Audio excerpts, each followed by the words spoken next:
So hello friends, welcome to my channel iZoom 360. Friends, ఈ వీడియోలో వచ్చేసి F1 వీసా మీద ఉన్న స్టూడెంట్స్ కి ఈ మధ్య కాలంలో క్యాన్సలేషన్ నోటీసెస్ అయితే వస్తున్నాయి. అంటే వాళ్ళ వీసా రద్దు చేసినట్టు వాళ్ళకి క్యాన్సలేషన్ నోటీసెస్ అయితే వస్తున్నాయి. ఇప్పుడున్న పరిస్థితి కొంచెం హై టెన్షన్ వాతావరణం అయితే కనిపిస్తుంది. ఈ వీడియోలో నేను అసలు ఈ క్యాన్సలేషన్స్ ఎందుకు వస్తున్నాయి, ఇలాంటి సిచ్యువేషన్స్ లో మీ పిల్లలు ఉండకుండా ఉండాలంటే ఏం చేయాలి, అలాగే స్టూడెంట్ వీసా మీద ఉన్న వాళ్ళందరూ కూడా ఇకపై ఫ్యూచర్ లో ఇటువంటి సిచ్యువేషన్స్ లో మీరు ఉండకుండా ఉండాలి అంటే ఏం చెయ్యాలి అనేది కూడా ఈ వీడియోలో నేను డిస్కస్ చేస్తాను. సో ఫ్రెండ్స్, ఈ వీడియోని ఫస్ట్ నుండి లాస్ట్ వరకు వినండి, అప్పుడు మీకు ఒక పూర్తి అవగాహన వస్తుంది. అలాగే మీరు ఎవరన్నా నా ఛానల్ ని ఫస్ట్ టైం చూస్తున్నట్లయితే నా ఛానల్ ని సబ్స్క్రైబ్ చేసుకోండి ఫ్రెండ్స్. ఈ వీడియోకి ఒక లైక్ ఇచ్చేయండి. అలాగే ఈ వీడియోని వేరే వాళ్ళకి ఉపయోగకరంగా ఉంటదంటే వాళ్ళకి షేర్ చేయండి. ఎస్పెషల్లీ మీ ఫ్రెండ్స్ ఎవరన్నా స్టూడెంట్స్ ఉంటే గనక వాళ్ళకి, అలాగే పేరెంట్స్ మీరు ఎవరైనా మీ పిల్లలు ఇక్కడ అమెరికాలో ఉంటే వాళ్ళకి డెఫినెట్ గా ఈ వీడియోని షేర్ చేయండి. సో వాళ్ళకి కూడా ఒక పూర్తి అవగాహన వస్తుంది అనమాట. సరిగా డీటెయిల్స్ లోకి అయితే వెళ్ళిపోదాము. సో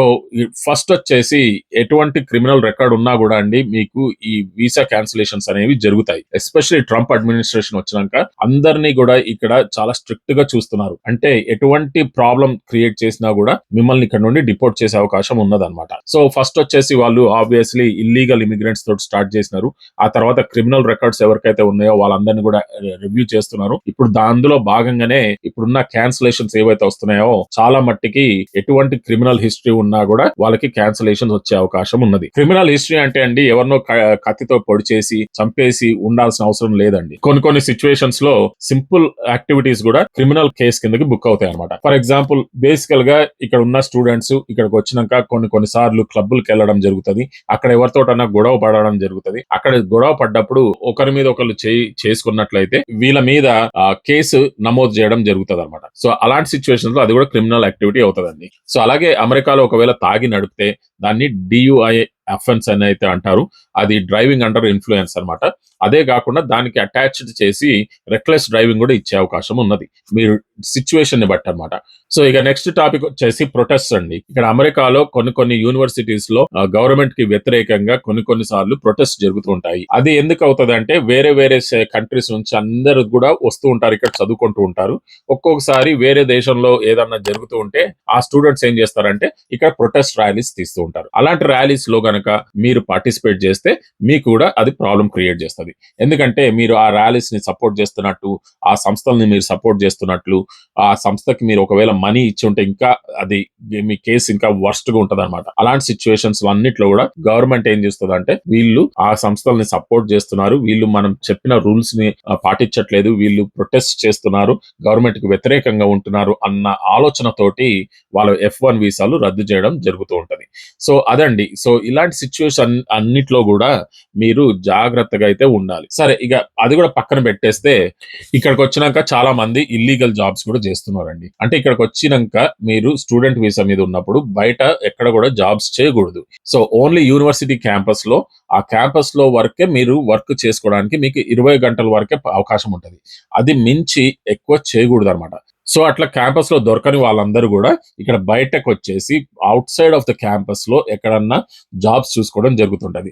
ఎట్లాంటి జాబ్స్ చేస్తున్నారంటే వీళ్ళు బేసికల్ గా రెస్టారెంట్స్ జాబ్స్ చేస్తున్నారు, లేదా పెట్రోల్ బంకుల్లో జాబ్స్ చేస్తున్నారు, లేదా కన్వీనియంట్ స్టోర్స్ అంటారు ఇక్కడ. అంటే చిన్న స్టోర్స్ అనమాట. లైక్ జనరల్ స్టోర్స్, కిరాణా కొట్లు అంటారు కదా, ఆ టైప్ లో ఇక్కడ ఉన్న కన్వీనియంట్ స్టోర్స్ లో వీళ్ళు వర్క్ చేస్తున్నారు అనమాట.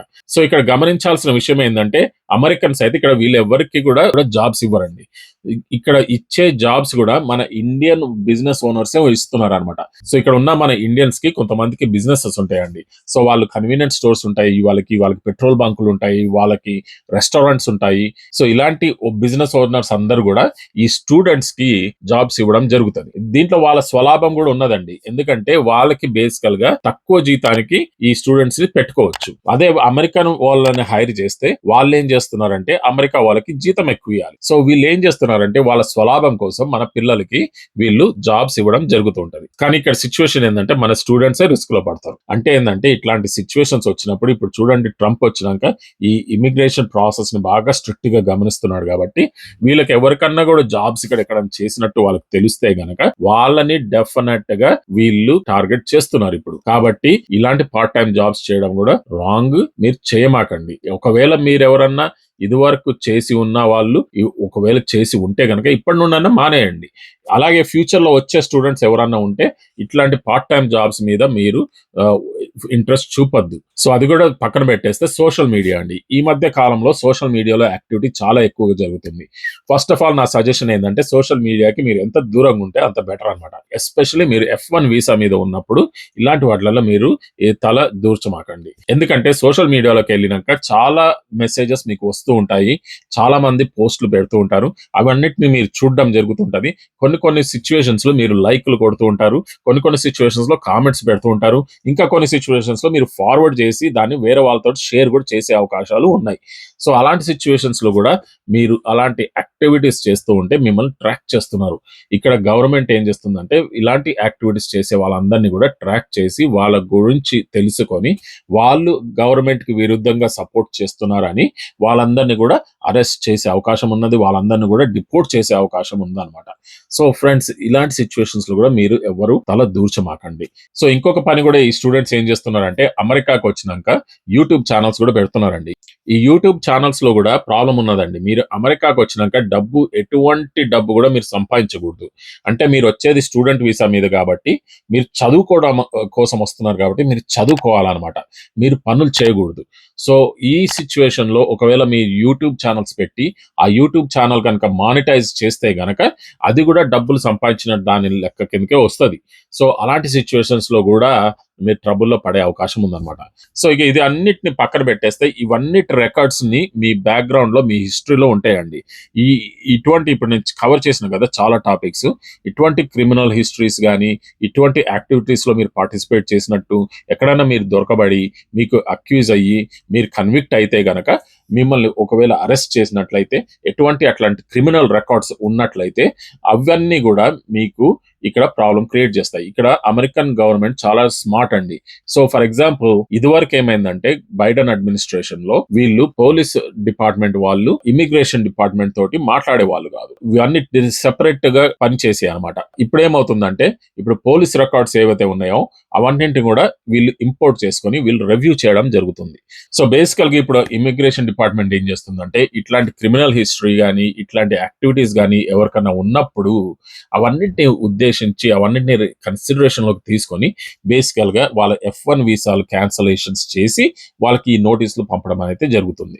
సో, చాలా మట్టుకి ఈ నోటీసులు వచ్చిన వాళ్ళకి ఏదో ఒక రకమైన బ్యాడ్ సిట్యుయేషన్ జరిగిందనమాట.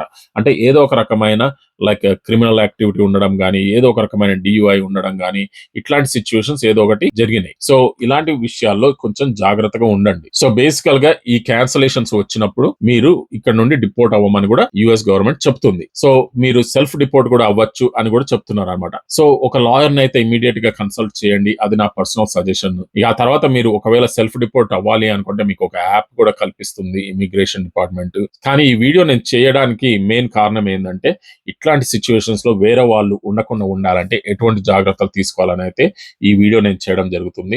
సో, ఫ్రెండ్స్ ఒకవేళ మీరెవరైనా అమెరికాకి వస్తున్నప్పుడు, ఇక్కడ చదువుకోవడానికి వచ్చినప్పుడు మీ ఫోకస్ అనేది చదువు మీద పెట్టుకోండి. మీరు వచ్చేది ఇక్కడికి చదువుకోవడానికి వస్తున్నారు. కాబట్టి మీరు చదువు మీద ఫోకస్ పెట్టుకోండి. ప్లస్ ఇంకోటేందంటే ఇదివరకట్లాగా ఇక్కడికొచ్చినంక పార్ట్ టైమ్ జాబ్స్ చేసి బతికేయొచ్చని అనుకోవద్దు. ఇండియాలో మీకు ఫైనాన్షియల్ స్టేటస్ గట్టిగా ఉంటేనే ఈ F1 వీసాని కన్సిడర్ చేయాలి. ఎందుకంటే మీరు ఇక్కడికొచ్చినప్పుడు మీరు చదువుకునేటప్పుడు మీ ఖర్చులకి కావాల్సిన డబ్బనేది ఇండియా నుండి మీరు తెచ్చుకోవాల్సొస్తది. మీకు అట్లాంటి స్తోమత లేనప్పుడు మీరు ఒకసారి ఆలోచించాలి. ఎందుకంటే ఇక్కడికొచ్చి మళ్ళీ మేము ఇండియా నుండి డబ్బులు తెచ్చుకోవడానికి మాకు కష్టమవుతుంది కాబట్టి మేము ఇక్కడ పని చేసుకుంటున్నాం అంటే ఇక్కడ అమెరికన్ గవర్నమెంట్ ఒప్పుకోదండి. సో, అలాంటి సిట్యుయేషన్స్‌లో ఈ ట్రబుల్స్‌లో పడే అవకాశం ఉంటదన్నమాట. ఎస్పెషల్లీ ఇప్పుడు ట్రంప్ వచ్చినంక చాలా స్ట్రిక్ట్‌గా చూస్తున్నారు. ఇట్లాంటి పార్ట్ టైమ్ జాబ్స్‌ని అలౌ చేయట్లేదన్నమాట. సో, స్టూడెంట్స్ మీరెవరన్నా ఈ వీడియోని వింటుంటే గనక ఈ విషయంలో చాలా జాగ్రత్తగా ఉండండి. ఇప్పటిదాకా మీరు ఒకవేళ అట్లాంటి పార్ట్ టైమ్ జాబ్స్ చేసినా ఇకపై చేయమాకండి. ఇప్పటి నుంచన్నా ఆపేయండి. ఇలాంటి పనులకి దూరంగా ఉండండి. అలాగే తాగి నడపడము, అలాగే వేరే వాళ్ళతోటి గొడవలు పడడము, వేరే వాళ్ళ ప్రొటెస్ట్‌లలో పార్టిసిపేట్ చేయడము ఇలాంటివన్నీ ఏది కూడా చేయమాకండి. సోషల్ మీడియాకి దూరంగా ఉండండి. ఎంత దూరంగా ఉంటే అంత బెటర్ అన్నమాట. సో, అదండి ఈ వీడియోలో నేను చెప్పాలనుకున్నది. సో, హోప్‌ఫుల్లీ ఈ వీడియో వల్ల మీకొక పూర్తి అవగాహన అవగాహన వచ్చిందని అయితే నేను అనుకుంటున్నాను.